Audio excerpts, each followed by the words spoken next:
ওই হুদহুদ পাখির নজরে পড়লো, বিলকিস রানীর রাজ্য নজরে পড়লো। দেখার ভিতরে এসে দেখতে পেল একটা অচিন হুদহুদ পাখি তার সাথে সাক্ষাৎ করলো। আকাশে আর একটা হুদহুদ পাখির সাথে তার সাক্ষাৎ হয়ে গেল। সুলাইমান আলাইহিস সালামের হুদহুদ পাখির সাথে, সুলাইমান নবীর হুদহুদ পাখির নাম ছিল ইয়াফুর, তার সাথে আর একটা হুদহুদ পাখির সাক্ষাৎ হলো। সে ডাক দিয়া বলতেছে, কে রে ভাই, তুমি কে, তুমি কোথা থেকে এসেছ? কয় আমি সিরিয়া থেকে এসেছি। কার রাজ্য থেকে? কয় সুলাইমান।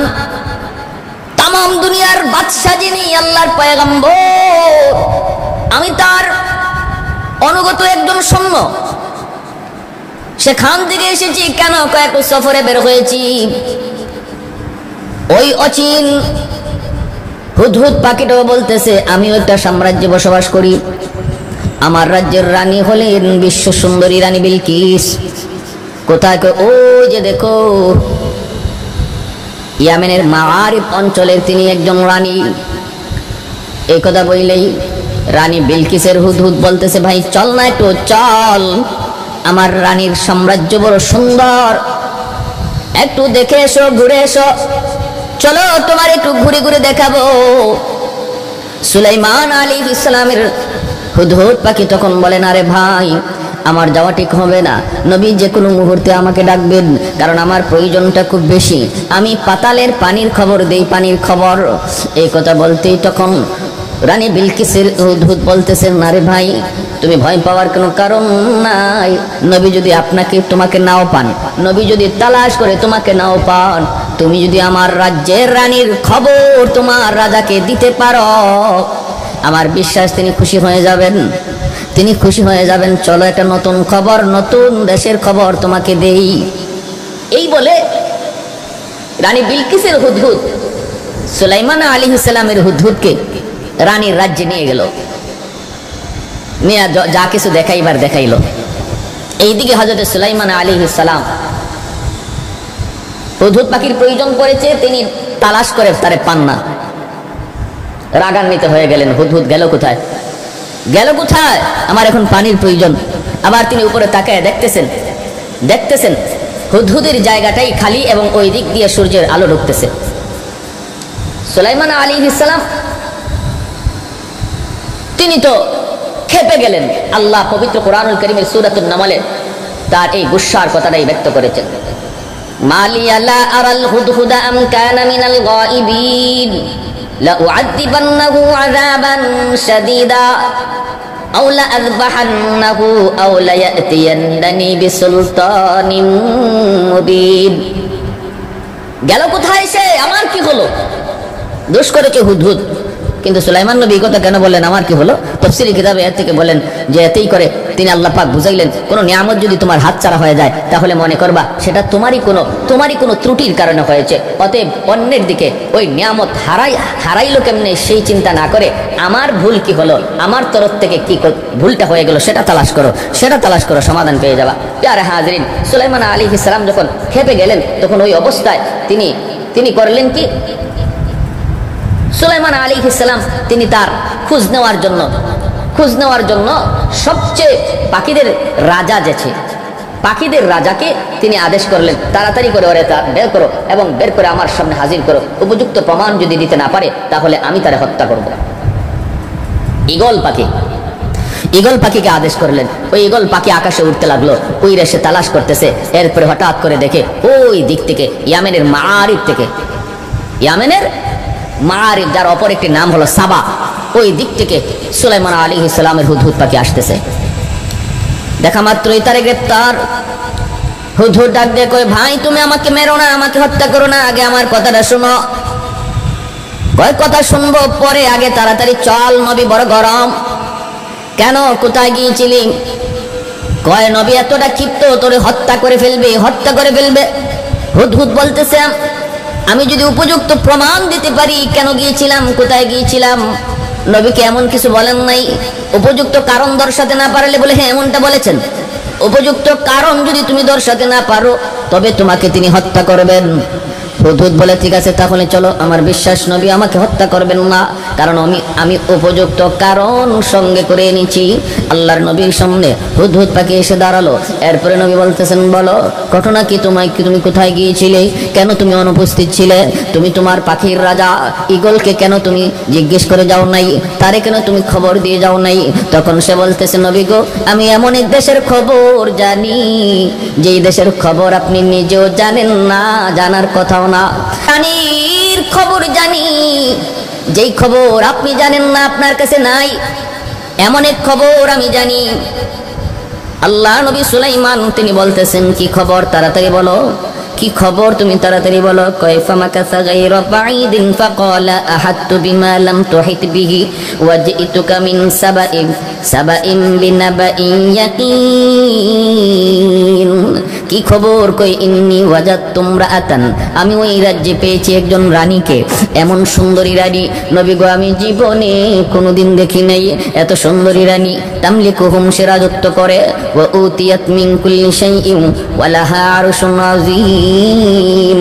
ধনী বনে জনে কোনো দিক দিয়ে তার কম নাই, সর্বদিক দিয়ে প্রাচুর্যতা, নিয়ামতের কোনো অভাব নাই, সর্বদিক দিয়ে আমি তার মধ্যে প্রাচুর্যতা পেয়েছি। ধনের দিক দিয়ে কোনো কমতি নাই, জনের দিক দিয়ে কমতি নাই, শক্তির দিক দিয়ে কমতি নাই। তার 12,000 সেনাপতি রয়েছে, প্রতি সেনাপতির অধীনে আবার 1 লক্ষ করে সৈন্য রয়েছে, অতএব কমতি কোনো দিক দিয়েই তার নাই গো নবী। এইভাবে বলতেছে। কিন্তু বড় দুঃখের খবর হলো, ওই রানী আর তার রাজ্যের মানুষগুলি এক আল্লাহকে চিনে না। এরা সূর্যের পূজা করে। কিসের পূজা? সূর্যের পূজা করে। ওয়াজাতুহা ওয়া কাওমাহা ইয়াসজুদুনা লিশ-শামসি মিন দুনিল্লাহ। পবিত্র কোরআনুল কারীমের সূরাতুন নামল, নামলন শব্দের অর্থ পিপিলিকা। এই পিপিলিকার সূরায় আল্লাহ পাক রব্বুল আলামিন তিনি এই কথা বলতেছেন, বিস্তারিত ঘটনাটা উল্লেখ করেছেন, তবে পরিপূর্ণ না। হাদিস শরীফে কিছু আছে, ইসরাইলি রিওয়ায়াতও কিছু আছে। আল্লাহর পয়গম্বর সুলাইমান আলাইহিস সালামকে যখন রানী বিলকিস এই খবর দিল, রানী বিলকিসের খবর দিল হুদহুদ পাখি, সুলাইমান আলাইহিস সালাম আশ্চর্য হয়ে গেলেন। কয় কি, তামাম দুনিয়ার বাদশাহ আমি, আর আমার বাদশাহীর ভিতরে এক অঞ্চলে আবার বাদশাহী করে এক রানী, তাও তারা সূর্যের পূজা করে, আল্লাহকে চিনে না। সুলাইমান আলাইহিস সালাম তিনি বলতেছেন, ঠিক আছে আর কি দেখেছ? কয় নবী গো, তার এমন একটা সিংহাসন রয়েছে, ওয়ালাহা আরশুন আযীম, এমন এক সিংহাসন আমি জীবনে কোনোদিন দেখি নাই। তাফসীরের কিতাবের মধ্যে এসেছে 30 হাত লম্বা, 30 হাত উঁচা, 30 হাত প্রস্থ, 30 হাত লম্বা, 30 হাত উঁচু, 30 হাত প্রশস্ত, 30 হাত প্রশস্ত, এত বড় একটা সিংহাসন ছিল রানী বিলকিসের। এজন্য হুদহুদ পাখি বলতেছে, আমি তার একটা সিংহাসন দেখেছি যা জীবনে কোনোদিন আমি কোথাও দেখি নাই। আল্লাহর পয়গম্বর সুলাইমান আলাইহিস সালাম তিনি বললেন, তাহলে যাও, আমি তোমাকে এর উপযুক্ত পুরস্কারও দিব, এবং এর সমাধান তো আমি তোমার দ্বারাই করব। ঘটনা যদি এমনই হয় তাহলে আমি তোমার মাধ্যমে রানী বিলকিসের কাছে একটা চিঠি পাঠাবো, এবং সেই খবর তুমি তারে দিবা, পরবর্তী খবরও তুমি পৌঁছাইবা। তুমি হবে প্রেরক, তুমি হবে বাহক, আমি হব প্রেরক। চিঠি দিব আমি, নিয়ে যাবা তুমি। এই রানী বিলকিস কে ছিল? তাফসীরের কিতাবের মধ্যে লিখেন, এই রানী বিলকিস ছিল, তার বাবার নাম ছিল সারাহিল। 40 পুরুষ পর্যন্ত তারা রাজত্ব করেছে। অতএব রাজ পরিবারের মেয়ে হলো রানী বিলকিস। কোন পরিবারের? রাজ পরিবারের। এই সারাহিলের কোনো সন্তান ছিল না, একমাত্র সন্তান রানী বিলকিস। এজন্য সারাহিলের মৃত্যুর পর বাদশা কে হবে, রাজা কে হবে, এই নিয়ে যখন মন্ত্রী পরিষদে আলোচনা উঠল, অধিকাংশের মত হলো তার মেয়ে রানী, তার মেয়ে বিলকিসকে আমরা সিংহাসনে বসাবো। কিন্তু আরেক দল বলতেছে, না, একজন মহিলা আমাদের রাজা হয় কেমনে, বাদশা হয় কেমনে, তার দ্বারা রাজ্য পরিচালনা করা সম্ভব হবে না, মহিলারা দুর্বল, তাদের জ্ঞান পুরুষের অর্ধেক, কেমনে হবে? এই দ্বিমত করে করে প্রচন্ড আকারের 2 দলে ভাগ হয়ে গেল এই মারিব অঞ্চল। একদলে চাইতেছে রানী হবে বিলকিস, আর একজনে চাইতেছে না আমাদের রাজা হবে পুরুষ। দুই দলে ভাগ হয়ে অঞ্চলটা দুই ভাগে বিভক্ত হয়ে গেল। এক ভাগের রানী হলো বিলকিস, আরেক ভাগের রাজা হলো আরেকজন পুরুষ। এভাবে চলছে বেশ কিছুদিন। কিন্তু রানী তো রাজ পরিবারের মেয়ে, রাজ্য পরিচালনা করার তার যে অভিজ্ঞতা, সব মিলায়া তার রাজ্য পরিচালনাটাই সুষ্ঠু হচ্ছে এবং দিন দিন উন্নত হচ্ছে। প্রচুর কাজ করলো রানী তার দেশে। পবিত্র কোরআনুল কারীমের সাইল আল আরাম বলতে যে ওই বাঁধ আছে, দুই পাহাড়ের মাঝখানে বাঁধ বেঁধেছিলেন রানী। এই বাঁধের দ্বারা বৃষ্টির পানি তিনি জমায়ে রাখতেন আর সাগরের নোনা পানি থেকে তার অঞ্চলকে মুক্ত রাখতেন। এই বাঁধের দ্বারা বৃষ্টির পানি জমায়ে রাখায় ফসলাদি এবং বাগান পরিচর্যা, ফল ফলাদি তাদের দেশে উৎপাদন করতে পানির যা প্রয়োজন ছিল সবটাই তারা পেয়ে গেল। পুরাপুরিভাবে তাদের পানির প্রয়োজন পুরা হলো। এতে করে এই রানী বিলকিসের অঞ্চল ফল ফলাদিতে ভরপুর হয়ে গেল, ভরপুর।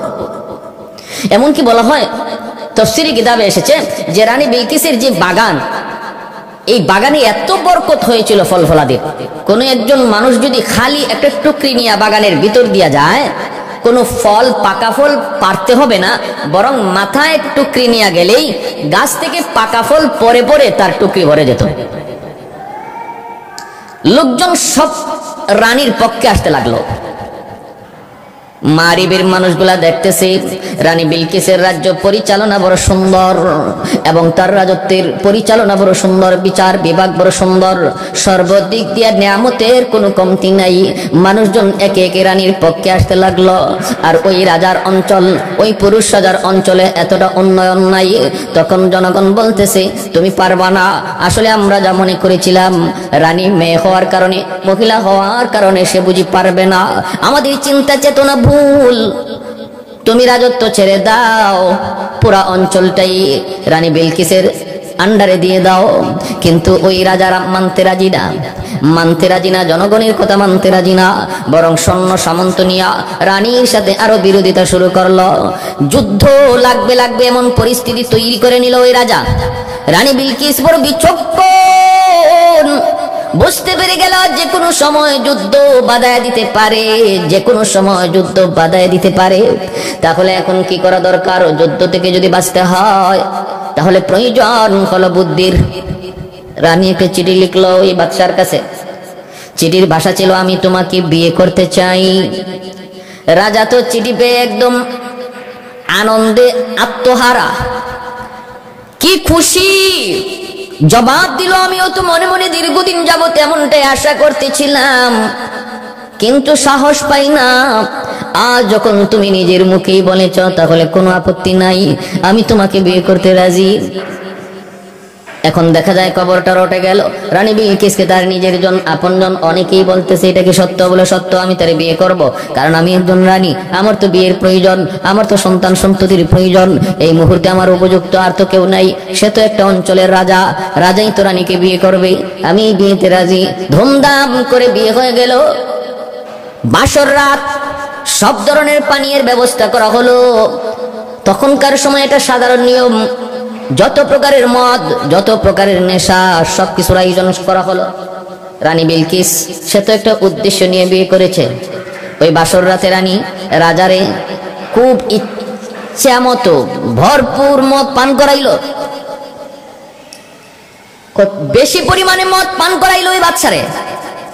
এতটা মদ পান করাইলো রানী বিলকিস, এতে করে সে বেহুশ হয়ে গেল, গান হয়ে গেল। আর রানী বিলকিস তখন তার মাথাটাকে ঠান্ডা মাথায় কাটলো, কল্লাটা কেটে ওই কল্লাটা তার দরবারে ঝুলায়া রাতের অন্ধকারে রানী বিলকিস তার সিংহাসনে আবার চলে আসলো। সকালবেলা জনগণ যে দেখে তাদের বাদশার মাথা রাজ্যের গেইটে ঝুলতেছে। মানুষজন বুঝে গেল, বুঝেছি এটা বিয়ে নয়, এটা রানী বিলকিসের একটা কৌশল। ভালোই হয়েছে, যদি এমনটা না হইতো তাহলে যে কোনো মুহূর্তে দুই দেশে যুদ্ধ হতো, প্রচুর মানুষের ক্ষয়ক্ষতি হতো। রানী বিলকিস ওই ক্ষয়ক্ষতি থেকে বাঁচানোর জন্য ভালো একটা কৌশল অবলম্বন করেছে। এতটা বিচক্ষণ, এতটা জ্ঞানী ছিল রানী বিলকিস। সুলাইমান আলাইহিস সালাম হুদহুদ পাখির মাধ্যমে তিনি চিঠি পাঠাইলেন আর বলে দিলেন তুমি চিঠিটা গোপনে তার কাছাকাছি একদম তার চোখের সামনে চিঠিটা ফেলবা, যেন আর কেউ না দেখে, চিঠিটা যেন সেই দেখে এবং তার নজরে ফেলবা। আর চিঠির উত্তর পাওয়ার আগ পর্যন্ত, চিঠির উত্তরে সে কি সিদ্ধান্ত নেয় সেটা না জানা পর্যন্ত তুমি গোপনে বসে বসে সব শুনবা, পরে বিস্তারিত আমাকে জানাইবা। ভাইরা বন্ধুরা, এর জন্য মনোযোগ। রানী বিলকিস একটা সিংহাসন, এই সিংহাসনটা তার খাস কামরায়, খাস কামরার ভিতরে এতটা আবদ্ধ, একটা জানালা সে সর্বদা খোলা রাখতো, কারণ ওই জানালা দিয়ে সূর্যের আলো ঢুকবে, আর যখনই সূর্যের আলো ঢুকবে তখনই সে সূর্যের পূজা করবে। এজন্য ওই জানালাটা ছিল খোলা। হুদহুদ পাখি সুলাইমান নবীর চিঠিটা নিয়ে আসে ওই জানালার মুখেই বসে গেল। রানী বিলকিস যখন হঠাৎ করে দেখে কি খবর, তার ঘরে সূর্যের আলো নাই, তাহলে ওই জানালাটা বন্ধ হয়ে গেল নাকি, তাকায় দেখে হয় একটা পাখি ওই জানালায় বসে আছে। কাছে গেল তাড়ানোর জন্য, তখনই ওই পাখিটা তার ঠোঁট থেকে চিঠিটা ফালাইয়া দিল। রানী বিলকিস দেখে একটা চিঠি পাখি ফালাইছে, চিঠিটা হাতে নিল, অবাক হয়ে গেল। আমার এত খাস কামরার ভিতরে একটা চিঠি পাঠাইলো কে, আবার সেও পাখির মাধ্যমে। তাহলে চিঠির প্রেরক তো সাধারণ কোনো মানুষ হতে পারে না, সাধারণ কোনো লোক হতে পারে না। রানী বিলকিস চিঠিটা পেয়ে গেল, চিঠিটা পেয়ে হাতে নিয়ে এসে দেখতে পেল চিঠিটা লিখেছেন সুলাইমান আলাইহিস সালাম। ভাষাটা ছিল এমন, ইন্নাহু মিন সুলাইমান ওয়া ইন্নাহু বিসমিল্লাহির রহমানির রহিম। আমি সুলাইমান আলাইহিস সালামের পক্ষ থেকে চিঠি আর আমার আল্লাহর নামে শুরু করলাম। মর্ম ছিল চিঠির, খুব দ্রুত তুমি আমার কাছে এসে আত্মসমর্পণ করো আর কালেমা পড়ে মুসলমান হও, সূর্যের পূজা ছেড়ে দাও, নতুবা আমি ব্যবস্থা নিব। এই চিঠি পাওয়া মাত্রই রানী বিলকিস মন্ত্রী পরিষদের মিটিং ডাকলো। চিঠি পাওয়া মিটিং ডাকলো, জরুরি মিটিং। রানী বিলকিস এইবার বলতেছে, আমার কাছে একটা চিঠি এসেছে, চিঠির ব্যাপারে জরুরি পরামর্শ চাই বলে কার পক্ষ থেকে? সুলাইমান নবীর পক্ষ থেকে, সুলাইমান আলাইহিস সালামের পক্ষ থেকে আমার কাছে চিঠি এসেছে।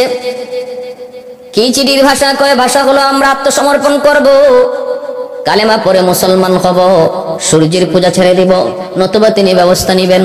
এখন আপনারা পরামর্শ দিন, কি করব আমরা? জবাব কিভাবে দেব? আমরা কি লড়ব নাকি তার কাছে আত্মসমর্পণ করব? ওই সেন সৈন্যদের ভিতরে, মন্ত্রী পরিষদের ভিতরে একজনের নাম ছিল মানজার ছিল ভিতরে রানী বিলকিসের প্রতি দুর্বল। মানজার ছিল ভিতরে দুর্বল। সে তখন নিজের বাহাদুরি দেখানোর জন্য চিৎকার দিয়ে উঠল, রানী কনকে আপনি, কে আপনাকে চিঠি দিয়েছে? এত বড় সাহস সুলাইমানের, আপনাকে চিঠি দেয়? একটু সুযোগ দেন, উপযুক্ত জবাব আমি দিতে পারবো। আমি মানজার তারে এনে গাছের সাথে ঝুলাইতে পারবো। নাহনু উলু কুওয়াতিন ওয়া উলু বাসিন শাদীদ, আমরা শক্তির দিক দিয়ে কোনো কম না, দুর্বলতা পাওয়ার কোনো সুযোগ নাই, দুর্বল হওয়ার কোনো প্রয়োজন নাই। একটু সুযোগ করে দেন, আমি আমার শক্তি দিয়ে জবাব দিব। আমরা লড়ব, আমরা যুদ্ধ করব, আমরা এর মোকাবেলা করব।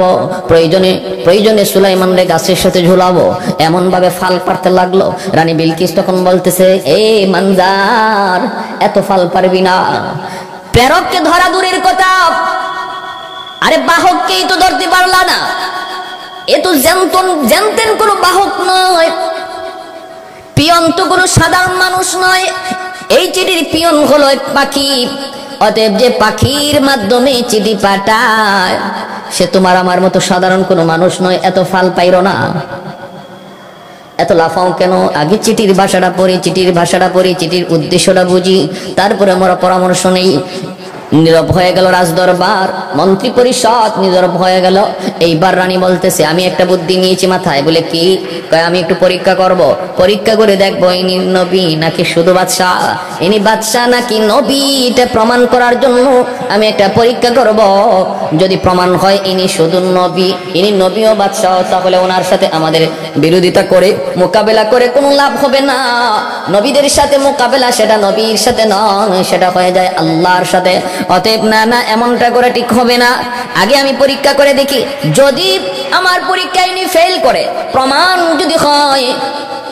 যদি হয় ইনি শুধুমাত্র বাদশা নবী না, তবে আমরা যুদ্ধ করার মোকাবেলা করার সাহস করব। কত বুদ্ধিমতী নারী, চিন্তা চেতনা কত ভালো। হ্যাঁ, তিনি যদি নবী হন তার মোকাবেলা করে কোনো লাভ নাই, কারণ নবীরা নিজের ক্ষমতায় চলে না, তারা আল্লাহর ক্ষমতা লইয়া চলে। অতএব তার সাথে আমাদের মোকাবেলা করে কোনো লাভ হবে না, পারবো না। ভাইরা বন্ধুরা, তো তাহলে কিভাবে পরীক্ষা নিবা? পরীক্ষা নেওয়ার সুরত হলো আমি তার কাছে কিছু হাদিয়া পাঠাবো।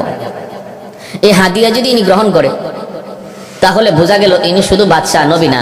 আর হাদিয়া যদি গ্রহণ না করে তাহলে বোঝা যাবে দুনিয়ার প্রতি বিন্দু পরিমাণ তার কোনো লোভ নাই, লালসা নাই, ইনি আল্লাহর পক্ষ থেকে প্রেরিত রাসূল এবং নবী। যদি এমনটাই প্রমাণিত হয় তখন তার কাছে আত্মসমর্পণ করা ছাড়া আমাদের আর কোনো পথ নাই। ভাইরা বন্ধুরা, এই বইলে একটা সে চিঠি লিখলো, হাদিয়া পাঠাইলো, হাদিয়া। আর যখন মানজার চলে আসবে আর বলতেছে, মানজার সব খবর কিন্তু হুদহুদ পাখি আড়ালে থেকে থেকে শুনতেছে, দেখতেছে। রাজ্যের পরামর্শ সবার সমস্ত কথাগুলি হুদহুদ পাখি সে শুনতেছে। ওই অবস্থায় রানী বিলকিস বলতেছে, একটা পাথর রয়েছে আমার কাছে, পাথর, এই পাথরটা তুমি নিয়ে যাবা। মানজার, ওটা বড় দামি পাথর, পাথরের ভিতরে রয়েছে একটা ছিদ্র, পাথরের ভিতরে আছে একটা ছিদ্র, আঁকা বাঁকা ছিদ্র। এই ছিদ্রটা দিয়া একটা সুতা কেউ ঢুকাইতে পারে না। তুমি সুলাইমান নবীকে বলবা তিনি যেন এই পাথরটার মধ্যে একটা সুতা লাগায় দেন। আমার মনে বড় শখ, আমি ওই পাথরটা গলায় মালা হিসাবে পরব। নাও পাথরটা নিয়ে যাও, আর কারো কাছে পাথরটা দিবা না, সোজা সুলাইমান নবীর কাছে। আর নিয়ে যাও 1000 ইট প্যাকেট করে তোমরা হাদিয়া নিয়ে যাও। মূলত হাদিয়া তো না, এটা ছিল তার পরীক্ষা। হাদিয়া তো না, ছিল এটা তার ঘুষ। হাদিয়া তো না, ছিল এটা সুলাইমান নবীকে কিনা। হুদহুদ পাখি এসে জানাই দিল, নবী গো, রানী বিলকিস আপনার কাছে হাদিয়া পাঠাইতেছে। বলে হাদিয়া বলে কিসের? 1000 ইট প্যাকেট, স্বর্ণের ইট। আল্লাহর পয়গম্বর সুলাইমান মনে মনে বলতেছেন, রানী তুমি আমাকে ভুল বুঝেছো, আমার চিঠির মর্ম তুমি ভুল নিয়েছ। সুলাইমানকে কিনা যায় না। আমাদের সমাজে ছেলে কিনা যায় যৌতুকের দাবি করে। যেই সন্তান, যেই ছেলে সে তারে তো মেয়ের বাবা কিনে নেয়। কোনো ছেলেকে হুন্ডা দ্বারা কিনে, কোনো ছেলেকে এরকম ভাবে 5 লক্ষ 10 লক্ষ টাকা দিয়ে কিনে। আসেনি না নাকি যৌতুকের দ্বারা আমাদের সমাজে কেনা বেচা হয়নি না, হয় না? ছেলে মেয়ে কেনা বেচা হয়নি না, হয় না? বলে হয়। এর দ্বারা কি হয়? সমাজে শান্তি বাড়ে না অশান্তি বাড়ে? অশান্তি। যৌতুক নেওয়া হালাল না হারাম? হারাম, সাফ হারাম। যৌতুক খাওয়া আর শুয়োরের গোশত খাওয়া সমান। শুয়োরের গোশত খাওয়া যেমন হারাম, যৌতুক খাওয়া তেমন হারাম, বিন্দু পরিমাণ কোনো কম নাই। এবার আপনি যৌতুক প্রকাশ্যে খান আর ঘুরায় খান। কিছু কিছু ছেলের বাবা আছে যৌতুক ঘুরায় খায়, নিজে কয় না, আরেকজন দিয়া কয় আমি তো চাই নাই, আমারে দিতেছে। যত কৌশলী করেন না কেন, মেয়ের বাবাকে চাপ দিয়া, মেয়ের বাবার কাছ থেকে দাবি কইরা কোনো জিনিস আদায় করার নামই হলো যৌতুক। আর যদি সে খুশি মনে, কোনো দাবি দাবা নাই, খুশি মনে সে কিছু দিয়া যায়, সেটা উপহার। এটা আল্লাহ নবীও দিচ্ছেন। নবী তার মেয়ের খাতুন জান্নাত ফাতেমা রাদিয়াল্লাহু তাআলা আনহার বিয়েতে আল্লাহর নবী খুশি দিয়েছেন। প্যারে হাজিরিন, সেদিকে আমার উদ্দেশ্য না, বলা উদ্দেশ্য, সুলাইমান আলাইহিস সালামকে 1000 স্বর্ণের ইট দিয়ে রানী বিলকিস কিনতে চাইল। আল্লাহর পয়গম্বর সুলাইমান আলাইহিস সালাম জিন্নাতদেরকে আদেশ করলেন, 18 বর্গ মাইল রাস্তা স্বর্ণের ইট দ্বারা বানায় দাও। দোনো পাশে তোমরা গবাদি পশু বেঁধে রাখো। গবাদি পশু খানার পাত্রটা স্বর্ণের পাত্র বানাও। ওই গবাদি পশুগুলি যে মলমূত্র ত্যাগ করবে সেটাও যেন এই স্বর্ণের রাস্তার উপরে পড়ে। 18 বর্গ মাইল রাস্তা স্বর্ণ দিয়া বাধাই করো। যেই দিক দিয়া মানজার আসতেছে, যেই দিক দিয়া রানী বিলকিসের এই হাদিয়া নিয়ে আসতেছে, ওই রাস্তাটা 18 বর্গ মাইল পর্যন্ত স্বর্ণ দিয়া বাধাই করে ফেললো জিন্নাতরা অল্প সময়ের ভিতরে, অল্প টাইমের ভিতরে। ভাইরা বন্ধুরা, আর নবী বলতেছেন 1000 স্বর্ণের ইট ওদের সাথে আছে। অতএব যেই জায়গায় ইট বিছায় রাখছো, ওই ইট বিছানো জায়গাটা থেকে 1000 স্বর্ণ ইট, 1000 স্বর্ণের ইটের জায়গা ফাঁকা রেখে দিবা, যেন ওরা আসার পর ওরা ভয় পেয়ে যায়, ওরা যেন ভয় পেয়ে যায়, এরা যেন ভয় পেয়ে যায়। 1000 স্বর্ণের ইটের জায়গা কেন খালি? হ্যাঁ, আমরা যদি 1000 ইট নিয়ে এখন সামনে যাই, তাহলে তো রাজা সুলাইমান তিনি তো মনে করবেন আমরা ওইখান থেকে ইট চুরি করেছি। অতএব না না, তারা ওখানে হয়তো তাদের ইটগুলো রেখে আসবে। বুদ্ধি কত সুন্দর দেখছে। এই 1000 ইটের জায়গাটা খালি রাখো, ভয়ে ওরা তাদের নিজেদের আনা স্মরণের ইট এখানেই রেখে আসবে, বলে আমরা যদি এখন এই ইট লইয়া যাই তাহলে আমরা চুর হইতে পারি, কওয়া যায় না। ভাইরা বন্ধুরা, মানজার যখন আসলো, আইসা দেখে হাই হাই হাই হাই, রাস্তায় চটক মারে। ঘটনা কি? তামানা খাসা। কিন্তু গভীর ভাবে নজর করে তাকায় দেখে পাথরটা বের করে ঘষা দিয়া দেখে না না, খাঁটি সোনা, খাঁটি সোনা। এইবার মানজার চিন্তায় পড়ে গেল, হায় হায় হায়, যেই বাজার রাজার দরবারে রাস্তার স্মরণের ডালাই দেয়া করা হয়, আর ওই রাস্তার স্মরণের উপরে গবাদি পশু পাখি তারা তাদের মলমূত্র ত্যাগ করে, তাহলে তার দরবারে মাত্র 1000 স্বর্ণের ইট হাতিয়া লইয়া যাওয়া কতটা বোকামি হবে? এটা বোকা ছাড়া কেউ করতে পারে না। মানজার কয় কয়, রানী গো, তোমার মতো ফকিন্নি বুঝি আল্লাহর জমিনে কেউ নাই, কারে তুমি কি হাদিয়া দিতেছো? ও রানী বিলকিস, আজকে আমার ইজ্জত যাবে, হক যায় না, আমি আজকে বন্দিও হতে পারি। চিন্তায় পড়ে গেল মানজার। কিন্তু বাহাদুরি দেখাইছিল, ওই কইছিল সুলাইমান রে গাছের সাথে জুলাইমু। কিন্তু রানী বিলকিসের ধমক কি নীরব হয়ে যায় মানজার। এইবার সামনের দিকে আগায় দেখতে পায়, হায় হায়, এত সুন্দর ইট বিছানো রাস্তা, স্বর্ণের ইট, কিন্তু 1000 স্বর্ণের ইটের জায়গা ফাঁকা। কে নিয়েছে? কয়, আমি যদি এখন আমার ইট লইয়া যাই তাহলে রাজা বলবে এই ইট তুমি চুরি করেছো। আমার এত সুন্দর রাস্তার মধ্যে 1000 ইট গেল কোথায়? কই রে, তাড়াতাড়ি এখানে রাখ, তাড়াতাড়ি ইটগুলা এখানে রাখ। কাফেলাকে বলল, ইট এখানে রেখে আয়, নাইলে চোর বাসাতে হবে। সুলাইমান নবীর দরবারে গেল, কয় না, ফেরত যাওয়া যাবে না, একটু নবীর একটু দেখে যাই, লোকটার একটু দেখে যাই। সামনে গেল, যাওয়া মাত্র আল্লাহর পয়গম্বর সুলাইমান আলাইহিস সালাম তারে ডাক দিলেন, মানজার এদিকে আসো। অবাক হয়ে গেল মানজার, জীবনে আমি কোনোদিন সিরিয়া আসি নাই, কোনোদিন আমি এই এলাকায় আসি নাই। আমার নাম কেমন করে তিনি জানলেন? আমার নাম কেমন করে তিনি জানলেন? ভয় পেয়ে গেল। সামনে যাওয়া মাত্রই নবী তখন বলতেছেন, মানজার কি খবর?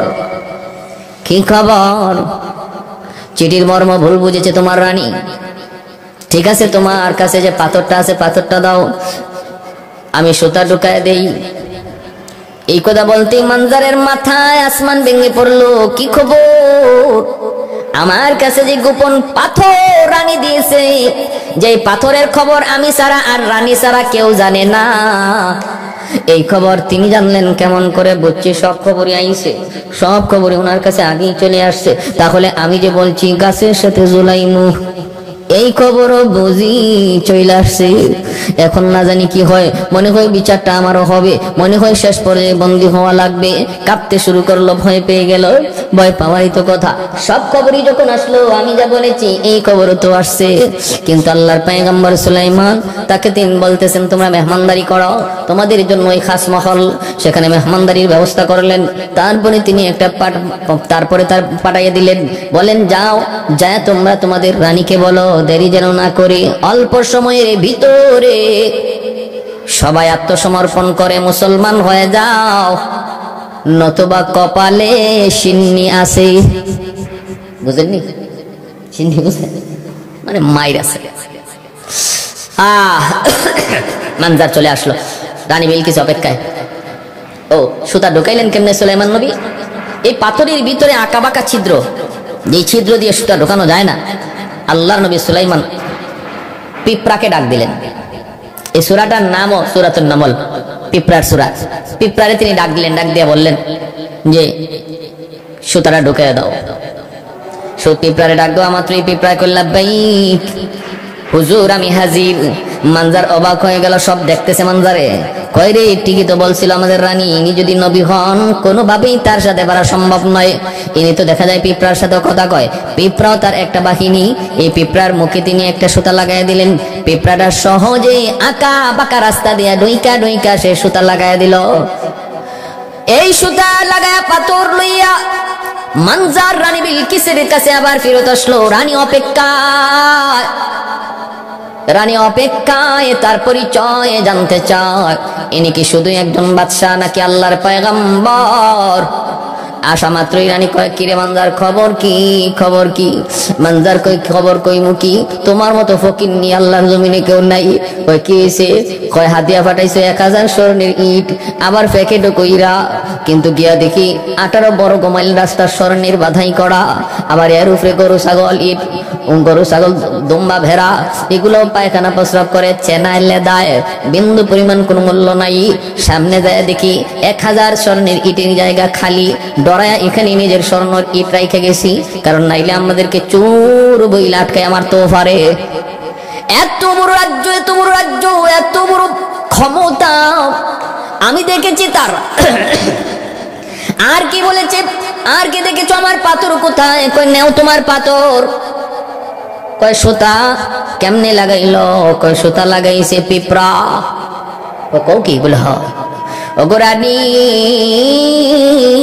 শুধু মানুষ নয়, পিপিলিকা পর্যন্ত তার কথা শুনে তার কথা মতো কাজ করে। পিপিলিকা এই সুতা ঢুকাইয়া দিছে। রানী তখন ভিতরে ভিতরে সুলাইমান নবীর প্রতি দুর্বল হয়ে গেল। দুর্বল হইছে তো হইছে, 100 নাম্বার মহব্বতের চিঠিতে 100 নাম্বার দিয়া দিল। রানী বিলকিস আল্লাহর নবী সুলাইমান আলাইহিস সালামের মহব্বতে পড়ে গেল। বুঝেন তো? এইবার বলতেছে, মানজার দেরি করে যাবে না, সম্মানী লোকের সম্মান দিতে হয়। এ মানজার, তাড়াতাড়ি প্রস্তুতি গ্রহণ করো, আমি যাব, আত্মসমর্পণ করব, আমরা আল্লাহর গোলামি করব, মুসলমান হয়ে যাব, দেরি করা যাবে না। আর রানী বিলকিস মনে মনে আনন্দিত, মনে হয় আমার স্বপ্নে দেখা রাজকুমারের সংবাদ আমি পেয়ে গেছি, আমার স্বপ্নে দেখা রাজকুমারের পরিচয় এবং সন্ধান আমি পেয়ে গেছি। সুলাইমানকে আমি শুধু রাজ্যের সিংহাসনে নয়, আমি আমার মনের সিংহাসনে সুলাইমানকে বসাবো। উলফত মে বরাবর কে ওফা হো কে জফা হো, उल्फत में बराबर के वफा हो के जफा हो, हर चीज में लज्जत है अगर दिल में मजा हो, हर चीज में लज्जत है अगर दिल में मजा हो। एक चश्मे ज़दम गाफिल ज़ा शाहे नबाशी, शायद की निगाहें को नदागाह नबाशी, शायद की निगाहें को नदागाह नबाशी। আমার ভাইরা, রানী বিলকিস সুলাইমান আলাইহিস সালামের দরবারে রওনা দিল। এই খবর হুদহুদ পাখি জানা হয়ে গেল যে আসতেছে। কি জন্য? আত্মসমর্পণ করব, আপনার কাছে দুর্বল হয়ে গেছে। সুলাইমান আলাইহিস সালাম দেও দানবকে বলবেন, আমার রাজমহল তোমরা যত পারো, যতটুকু সাধ্য আছে সুন্দর করো, কারণ রানীকে সংবর্ধনা দেওয়া লাগবে, সেও একজন সম্মানী, তার জন্য একটা খাস মহল তৈরি করো।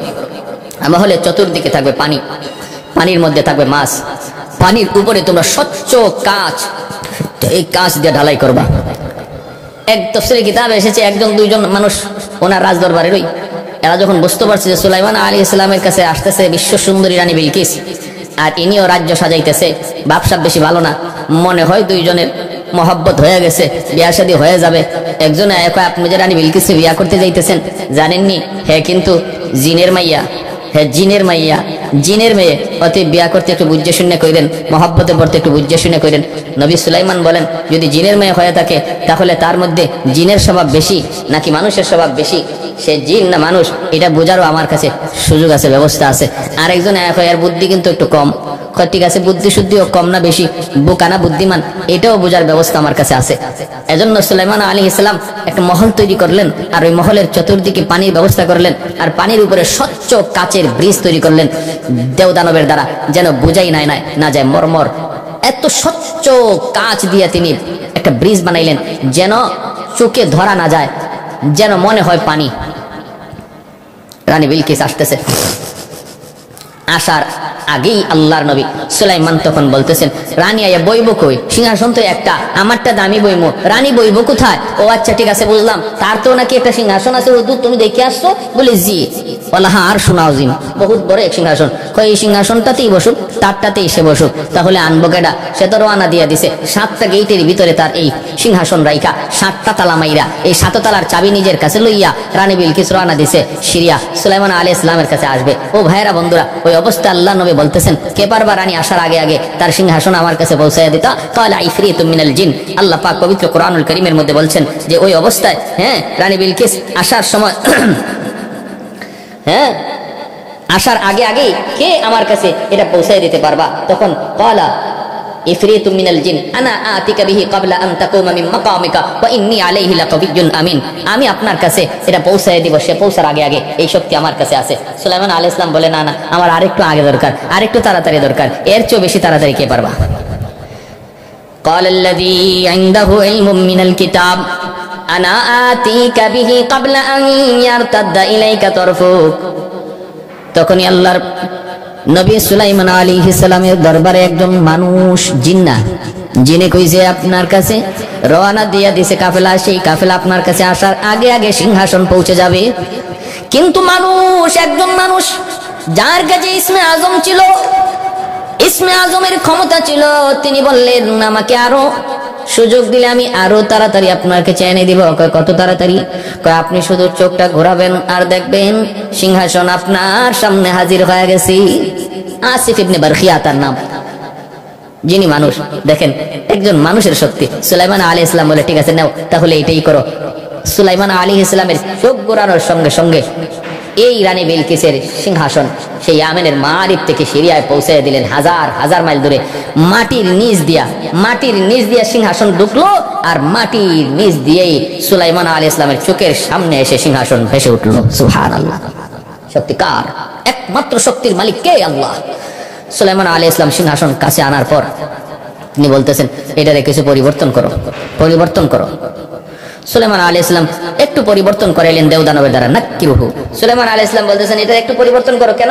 যেন সে বুঝতে না পারে যে এটা তারই সিংহাসন, এটা যেন বুঝতে না পারে। ভাইরা বন্ধুরা, এজন্য হযরত সুলাইমান আলাইহিস সালামের চোখের সামনেই ক্বালা নাক্কিরু লাহা আরশাহা নানজুর আতাহতাদি আম তাকুনু মিনাল্লাযীনা লা ইয়াহতাদুন ফালাম্মা জাআত কিলা আহাকাযা আরশু قالت كأنه هو وأوتينا العلم من قبلها وكنا مسلمين।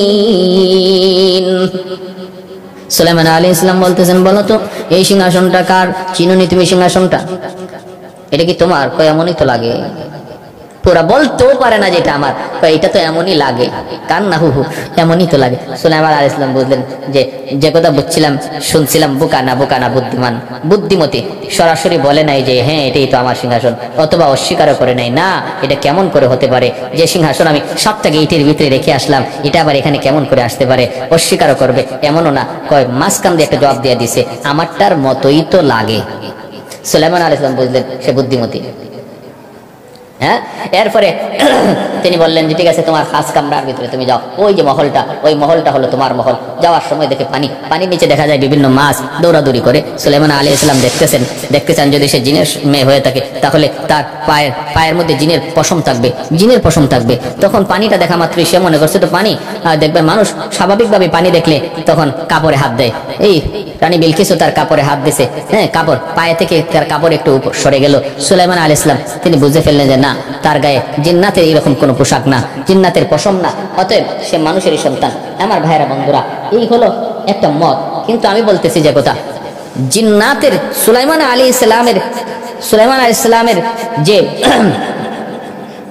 এই যে রানী বিলকিস, তার বাবার নাম ছিল সারাহিল, কিন্তু মার নাম ছিল মালামা, অথবা আরেকটা রাওয়ায়াতে রাইহানা। এই মালামা বা রাইহানা এটা কোন কোন তাফসীরি কিতাবে লিখছেন যে রানী বিলকিসের মা ছিল জিন জাতি আর বাবা ছিল মানুষ, আর তাদের সন্তান হলো রানী বিলকিস। এজন্য সন্দেহ ছিল রানী বিলকিস মানুষ না জিন। কিন্তু আমার যুক্তিতে ধরে না, আমার বিবেকে ধরে না। এখানে কিছু প্রশ্ন জাগে। প্রশ্ন হলো যে সুলাইমান আলাইহিস সালামের এই যে রানী বিলকিসের বাবা সারাহিল, সে মানুষ তো এ জিন কেন বিয়া করবে? এর কারণ অনেক কিতাবে অনেক তাফসীরে লিখছেন যে সে তার অধিক সুন্দরী তালাশ করতে যায়, সে পরীকে বিয়ে করেছিল, জিন্নাতের মধ্যে পরীকে বিয়ে করেছিল। কিন্তু আমি বলি শোনেন, পরী বলেন আর যাই বলেন, আল্লাহর কালাম বলে সৃষ্টির